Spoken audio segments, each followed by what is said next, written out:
Week 8 is in the books. Week 9 is upon us. These are my SEC Power Rankings entering Week 9 of the 2024 college football season. Hello, everyone. I'm Chris Phillips of SEC Unfiltered. Appreciate each and every single one of you tuning in. Make sure you like, subscribe, turn on notifications. Check us out via podcast, wherever you get your podcasts. You can also find us across all social media platforms as well as our website, secunfiltered.com. This segment brought to you by our friends over at MyBookie. Go to mybookie.ag, use promo code SECU at sign up to receive a special welcome offer on your first deposit. That's mybookie.ag, promo code SECU to get that special welcome offer today. Week 8 is in the books. Week 9 is upcoming. It's that time of week yet again as we discuss my SEC Power Rankings entering Week 9 of the 2024 college football season as we pull up each of my selections, starting with number 16. And yes, there is a new last place team in the rankings. Welcome to the cellar, the Auburn Tigers. Auburn losing yet again to Missouri. And I'll say this, guys. Is Auburn better than the number 16 spot from a personnel standpoint? Yes, they are. Are they better than a 2-5 overall team and 0-4 in conference football team? Yes, they are. But this Auburn team, the 2024 Auburn Tigers, Hugh Freeze and company, what they do more than any other team on this list is they make losing plays. They find ways to lose football games. And believe it or not, we are at a point in the season where there's not a team on this list that on a neutral field I would feel confident saying that Auburn would beat. So for me, number 16, it's easy. The bottom of the barrel, this Auburn team is completely lost offensively. Defensively, they're okay. Between the 20s, they're a solid team. But when it comes to making winning plays, having to make big plays down the stretch, you can bank on Auburn being in the game and then finding a way to lose. So for that reason, they are number 16 in this week's edition of the Power Rankings. At number 15, I've got the Oklahoma Sooners. Guys, Seth Luttrell is fired. Jackson Arnold is back as QB1. Is it too little too late? Probably so. I don't know that you're going to salvage much of the season, especially the offense on that side of the ball. They got blasted by South Carolina. And give South Carolina credit, that defensive front and what they did. But for Oklahoma to be down 21-0 and the way that game went, guys, this Oklahoma team is really, really bad. Sooners fans have been humbled. Oklahoma football has been humbled by the SEC. Guys, all of a sudden, it's trending towards Brent Venables and Hugh Freeze, these two coaches at the bottom of these power rankings. These are probably going to be your two that are going to be the hottest of seats. They're going to be on the hottest of seats going into the 2025 season, which is just crazy. I never would have expected. So, again, Oklahoma at 15. Mississippi State at number 14. Guys, don't look now. Listen, I know what the record is. I understand the Dogs have not won a conference game. But Mississippi State, if you've been paying attention, is playing much better football. I mean, they took Texas A&M to the wire, lost that game by 10 points a couple weeks ago, played Georgia pretty competitively. These teams upcoming on their schedule, you better watch out because they're going to get somebody. They've got Arkansas this weekend in a pretty big game. They've got some more opportunities down the stretch, I think, to get an SEC win. But I like what I'm seeing from Jeff Levy's team from the standpoint of guys. And it's in comparison to expectations. We had low expectations for Mississippi State. When you look at what they're doing comparatively to expectations, since conference play started, I mean, they're actually hanging in there.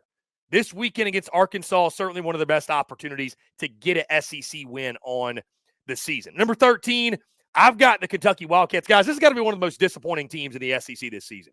I mean, we're just past the halfway point, if you will, but when you look at the personnel, I thought this could be an 8-win team, maybe 9-win, and they are just the furthest thing from that. You go down to the Swamp against Florida, not a great Florida team. You get your absolute teeth kicked in. What is the future of the Mark Stoops era down there in Lexington? Have no idea. Kentucky is absolutely lost right now. And Kentucky and Auburn this weekend, one of the best pillow fights the SEC has had to offer in the 2024 season. And, hey, somebody's got to win that game. That's about all you can say about it. And number 12, speaking of the Florida Gators, I've got Florida here. guys, Billy Napier just continuing to keep his head above water. The offense looks really good, specifically the running game. Defensively, I think they did some nice things. Florida now going into the bye week, and they've got this brutal 5-game stretch upcoming end of season. But I think you're seeing some things that are actually really encouraging that maybe Florida got – I think what's crazy, we've been saying, is Billy Napier a dead man walking, and probably is a dead man walking for multiple weeks. Guys, don't look now. I think there's a path to Billy Napier coming back next year. You've got Florida State end of season. They're a complete mess. So that feels like a win. If you can steal one out of Georgia, LSU, Ole Miss, and Texas, so really LSU and Ole Miss, because I doubt you're winning either of the other two, but if you can steal one of those other ones, pull an upset, and in this year's college football, to say that's crazy is blasphemous. Like, have you seen this year? You never know what's going to happen. Guys, if they get to 6-6, I think Billy Napier's back in 2025. We said that all summer. We said that in preseason. I think if they get to 6 wins, I think Billy is back next season. So Billy Napier just fighting to keep his head above water. Number 11, I've got the Arkansas Razorbacks. They got humbled. They got beat down by the LSU Tigers, guys. I picked LSU in that game. I just did not feel like Arkansas was a team that could play the type of game they played against Tennessee a few weeks ago, and that came to fruition. Obviously, give LSU a lot of credit. We'll talk more on them in just a second. But Arkansas at number 11, this is the big one this weekend, right? For Sam Pittman and company. You had that signature win over Tennessee. You go to Mississippi State. If you lose to State, you undo all of the good you've done this season at this point, and Sam Pittman is right back on the hot seat. You've got to take care of your business in Starkville. If you're Arkansas, this is still a solid team, despite what happened against the Bayou Bengals this past weekend. This is still a solid team, but that's what scares you about Arkansas is how volatile they are and how up and down they are. And number 10, I've got the Missouri Tigers, guys. Missouri, give Brady Cook all of the freaking credit in the world. The fact we're not talking about this more, Brady Cook went to the hospital, came back to the game, missed 85% of the game, found a way to lead his team to a victory. I don't care what you think about that dude. That man is a certified legend for that alone. It was a game you couldn't lose if you're Missouri. Win's a win's a win. You find a way. Now, you've got the challenge of going to Tuscaloosa to play, listen, a Bama team that is down and out. You're a 2-touchdown underdog. Who knows what could happen, but Missouri's still in that 10 spot. Sitting at 6-1, by the way, guys, like they're not out of this playoff race yet, but just kind of, the A&M loss knocked them down. I'm really intrigued by Missouri as we go into the last month or so of the season. At number 9, speaking of them, the Alabama Crimson Tide falling to Tennessee over the weekend. Of course, we were at that game in person. And guys, you see the drop for Bama from last week to this week. They fell 5 spots for me. This is not a 1-week drop, though. I gave Bama the benefit of the doubt even after they lost to Vanderbilt. I gave them the benefit of the doubt after they probably should have lost to South Carolina. Then you lose to Tennessee, and guys, it's just time to admit Bama's an okay team this year. They're not a great team. They're an okay team. The personnel is better than what they're playing, and maybe at some point it'll click. But right now, guys, they're not a great football team, right? Jalen Milroe looks confused. He looks unsure of himself. The defense isn't living up to the Bama standard that we're so used to. Not that they're playing terribly, but offensive line is a continued question mark. They're undisciplined. It still feels like the coaching is lacking a little bit here and there. So Alabama, listen, it's post-Nick Saban, first time with multiple losses going into the month of November for the first time since 2007.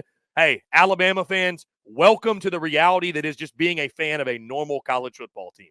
Everybody else in the SEC welcomes you with open arms. And number 8, I've got the South Carolina Gamecocks. You'll notice, again, I put South Carolina ahead of Alabama, even though Alabama just beat South Carolina. Guys, I think this South Carolina team is getting better week after week after week. Offensively, they just kind of are what they are. They've got issues. The offensive line stinks. They don't have a ton of playmakers on the outside. Lenoris Sellers is a young quarterback. But I tell you guys, that front 7 and that defense, it's as good as South Carolina's had since early in the Muschamp era, if not even before that, since the later days of the Spurrier era. Like, it's one of the best defenses we've seen at South Carolina in the last decade, especially the front 7.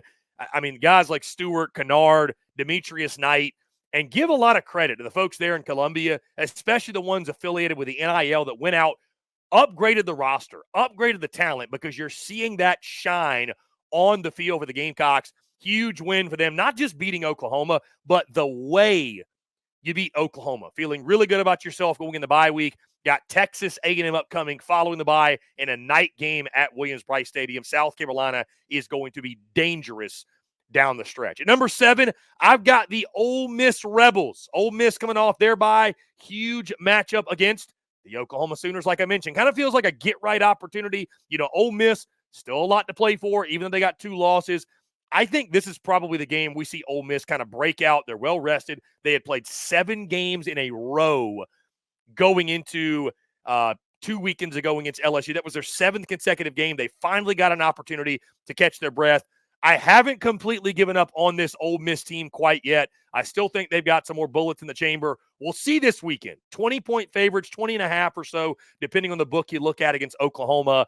You know, if they don't come out with an inspired performance this weekend, or we still see some of the problems that were plaguing them before, then maybe I'll have more concern.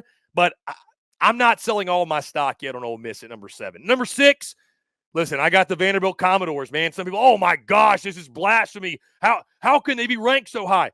Guys, can we stop and give Vandy their roses? Can we give Vanderbilt credit as being a good football team? They beat Alabama.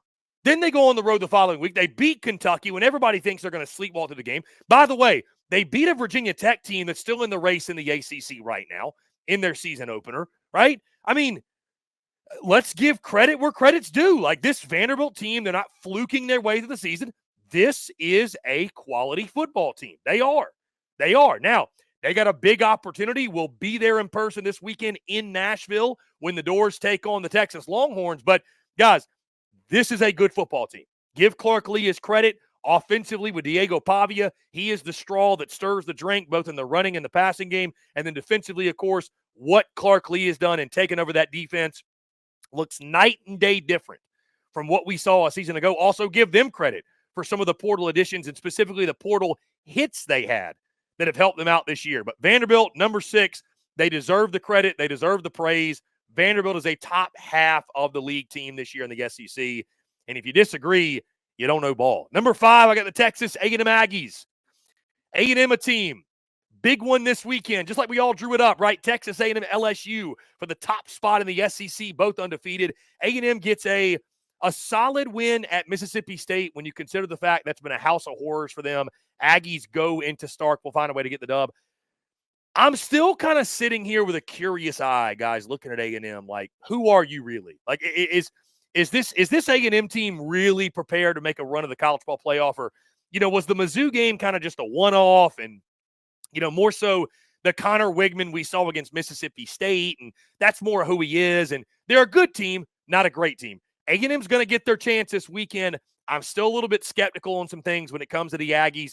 Still this first year with Mike Elko. Really solid team. We're going to find out this weekend if they're really deserving of being that upper echelon.